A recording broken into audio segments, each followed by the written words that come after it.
Now, dating, when we look at dating from a Christian perspective, it is a purposeful, Christ-centered, from a Christian perspective, a purposeful, Christ-centered, and often community accountable relationship between two believers with marriage as the primary goal.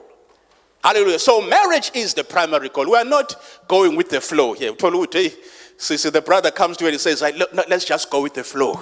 Let's just go with the flow. I can't go in the flow. Hallelujah. Masibuka fu leli gama dating. Kahle kahle. Leli gama elithi dating, it comes from the word data or data, which means that you are collecting data. It is a collection of data to say, I'm getting to know this particular individual better. Do you know that companies, when they send you text messages concerning their products, it is because they have your contact number. It is because and when they send you this text, it is because they have it. So as you are sitting there, you ask, what is your background?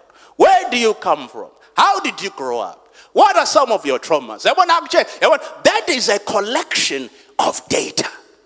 Are we together? So what are the advantages? What are the advantages of dating? The advantages of dating, number one, it is a personal choice. It is a personal choice. It is a personal choice. To say, you know what?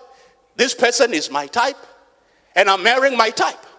This person seeks God and they love God, so I'm marrying this particular individual. It is my personal choice.